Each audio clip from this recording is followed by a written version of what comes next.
অবশেষে আমার সেই প্রেয়সী গুরুদঙ্গমার লেক পৌঁছে গেলাম। আমার যেই ভালোবাসার জন্য আমি ঘর ছেড়েছি, ঘর ছেড়ে আজ এখানে এসেছি, 2-3 দিন হয়ে গেল বাইক চালিয়ে। সেই প্রিয়তমার কাছে আমি পৌঁছে গেছি। রাস্তায় বেরিয়েছিলাম একা, জোগাড় হয়ে গেছে অনেকে। আমি সবাই মিলে শেষমেশ পৌঁছাতে পেরেছি সেই গুরুদঙ্গমার লেকে। এই যে সেই গুরুদঙ্গমার লেক, যেখানে আসার জন্য আমি বেরিয়েছিলাম 24 তারিখ ঘর থেকে। 24 তারিখ ঘর থেকে বেরিয়েছিলাম, আজকে 27 তারিখ পৌঁছেছি। বাড়ি যাওয়ার প্ল্যান তো আছেই আজকে, তার মধ্যে যতটা এনজয় করা যায়। সময় খুব সীমিত,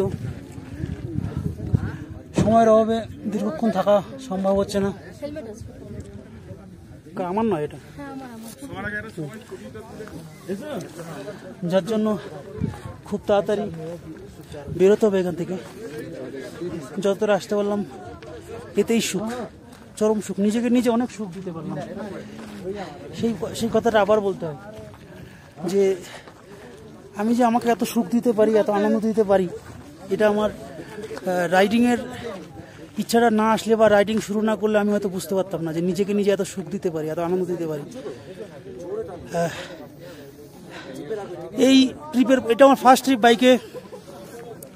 এই ট্রিপের পর থেকে আমি আর কাউকে ব্লেম করব না আমার সুখের জন্য, আমার আনন্দের জন্য, আমার চাওয়া পাওয়াগুলোর জন্য। কারণ আমি আমার চাওয়া পাওয়া, আমার সুখ আনন্দগুলো বুঝে গেছি। টাল মারছি। আমার সুখ, আমার চাওয়া পাওয়া, আমার আনন্দগুলো বুঝে গেছি। কিসের থেকে আমি সুখ পাবো, কি করলে আমি সুখ পাবো, এটা আমি বুঝে গেছি। যার জন্য আমি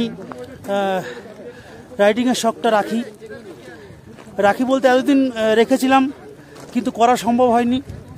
সময়ের অভাব, টাইমের অভাব, তারপরে মানি প্রবলেমটা এত বড় প্রবলেম নয়, এমন কিছু টাকা খরচ নয়। গুরুদঙ্গমার লেকে আসতে এমন কিছু টাকা খরচ নয়, আর বাইকে আসলে তো খুবই কম। যদি বুকে সাহস থাকে, মনে বল থাকে, বুকে সাহস আর মনে বল, এই দুটো জিনিস যদি থাকে আসতে পারো। আমি কিন্তু প্রথমবার বাইক রাইডে এত দূর, এর আগে কোনোদিন কোথাও কোনোভাবে যাইনি। হ্যাঁ, স্কুটি নিয়ে, আমার টিনিকে নিয়ে গেছি কয়েকটা জায়গায়, সেটা খুব অল্প, অনেক বড় জায়গা নয় সেটা। অল্প জায়গার মধ্যে গেছি, অল্প জায়গায় কাজ সেরেছি, খুব অল্প সময়ের মধ্যে পেরিয়ে এসেছি। সবাই বলে এখানে নাকি আসলে কষ্ট হয়। আমার তো নেশা হয়ে গেছে রূপ দেখে, প্রিয়তমার রূপ দেখে নেশা হয়েছে। নেশা অন্য কিছু নয়, প্রিয়তমার রূপ দেখে নেশা হয়েছে। এই যে নেশা করে নিলাম, এই নেশা আমি আর কোনোদিন ভুলতে পারবো না। আমি অ্যাডিক্টেড হয়ে গেলাম আমি এই নেশার প্রতি। এই ভ্রমণ, বাইক ভ্রমণ, একা নও তুমি বেরো রাস্তায়, অনেককে পেয়ে যাবে। রাস্তায় বেরো, শুধু সাহস করে রাস্তায় বেরোনোর চেষ্টা করো। একবার বেরো, দেখো কতজন জোগাড় হয়ে যাবে। ভালো লাগলো সবার সাথে মিশে এসে। নন্দী প্রথম দিন ধোকা দিয়েছিল নন্দী, কিন্তু তারপর থেকে আর সেভাবে কোনো প্রবলেম হয়নি। দোষটা আমারই হয়তো ছিল, কারণ আমি লং টেনেছি। এই যে আমার নন্দী, আমি লং টেনেছি, আমি নন্দীকে রেস্ট দিইনি। আমি বুঝে উঠতে পারিনি আমার এনার্জির সাথে নন্দী পারবে না, যার জন্য চরমতম ভুলটা আমি করে ফেলেছিলাম। টানা রায়গঞ্জ থেকে আমি চলে এসেছিলাম কোথায়, বাগডোগরা। নন্দীর স্পকেট জবাব দিয়েছিল, একটানা বাগডোগরা রায়গঞ্জ থেকে নন্দীর স্পকেট জবাব দিয়েছিল। আমাকে দাঁড়িয়ে পড়তে হয়েছিল, না হলে তো আরও একটা দিন আগে আমি নন্দীকে নিয়ে পৌঁছে যেতাম আমার প্রিয়তমার কাছে, গুরুদঙ্গমার লেকে। হয়নি, আটকে গেছিলাম। হবে ভালোর জন্য। যদি আটকে না যেতাম তাহলে আমার এই যে টিম, রাস্তায় এসে টিম আপ হয়েছে, পুরো স্কোয়াড, ফুল স্কোয়াড,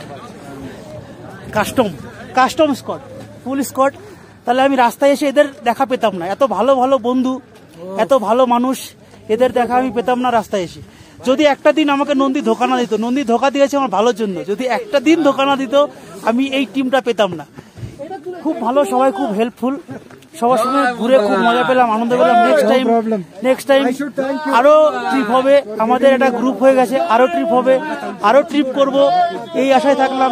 শুধু আমার জয় বাবা মুক্তিদাতার জয়।